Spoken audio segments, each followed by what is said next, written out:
The League of Uninformed Voters presents the Springfield mayoral debates. I'm your moderator, Larry King. Now, a word to our audience. Even though we're being broadcast on Fox, there's no need for obnoxious hooting and hollering.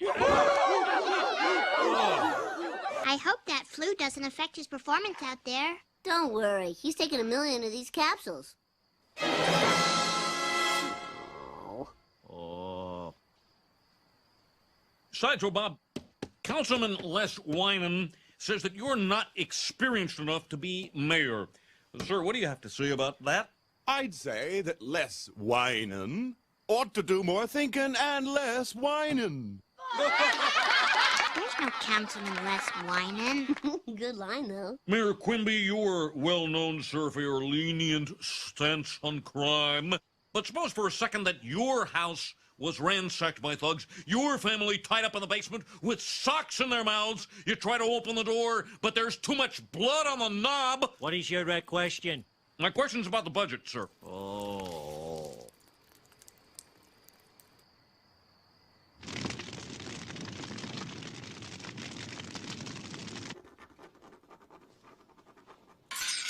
Well, he framed me for armed robbery. But man, I'm aching for that upper-class tax cut. Ugh.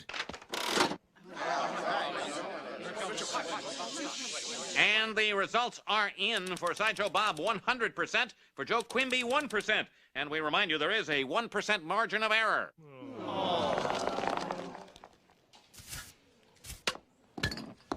All right, let's go live to Bob headquarters now for Mayor Terwilliger's victory speech.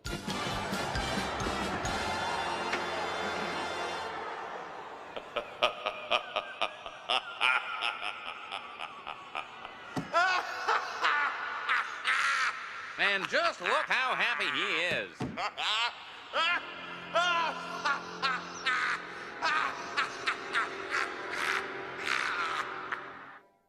I don't think Bob won that election legally. I can't believe a convicted felon would get so many votes and another convicted felon would get so few. Here you go. The results of last month's mayoral election. All 48,000 voters and who each one of them voted for. I thought this was a secret ballot. Meh. You're on the right track.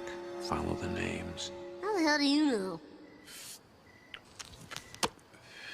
I can't tell you who I am, but I worked on the campaign. Hey, Mr. Smithers! Well, you might as well give me a ride home now.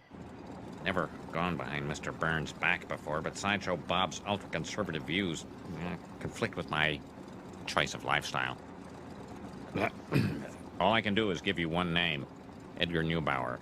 Find him and you'll find your answer. Hey! Reese! Reese, come here! I found him! I found Edgar Neubauer! Oh, my God. The dead have risen and they're voting Republican. No, Bart, don't you see? Dead people can't vote. Look, Prudence Goodwife died 1641. She voted for Bob, too. So did Buddy Holly, Richie Valens, and the Big Bopper. Even the Pet Cemetery voted for Bob. Look, Mr. and Mrs. Bananas, Humphrey Beauregard. Oh, my poor dead kitty. Please, not you too. All right, Bob. Now it's personal. Hey, he did try to kill me.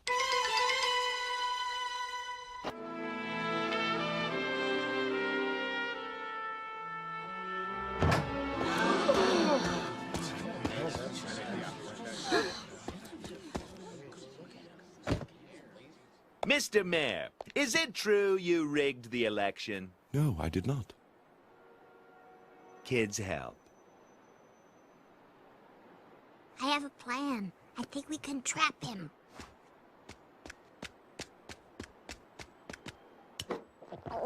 You know, Sideshow Bob, I believe you when you say you're innocent. Indeed I am. Because we all know you're a naive pawn, puppet, if you will, of the most diabolical political genius Springfield has ever known. Archibald T. Barlow!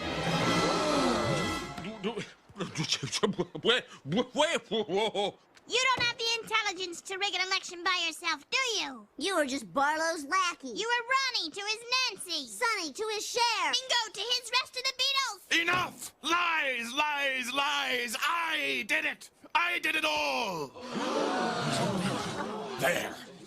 Is that what you want, you smarmy little bastards? We want the truth. You want the truth? You can't handle the truth.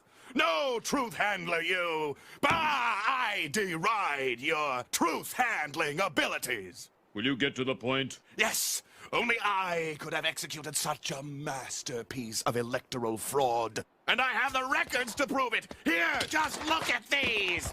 Each one a work of Machiavellian art.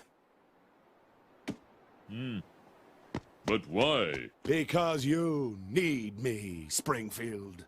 Your guilty conscience may force you to vote Democratic, but deep down inside you secretly long for a cold-hearted Republican to lower taxes, brutalize criminals, and rule you like a king. That's why I did this, to protect you from yourselves. Now, if you don't mind, I have a city to run. Bailiffs, place the mayor under arrest. What? Oh, yes, all that stuff I did.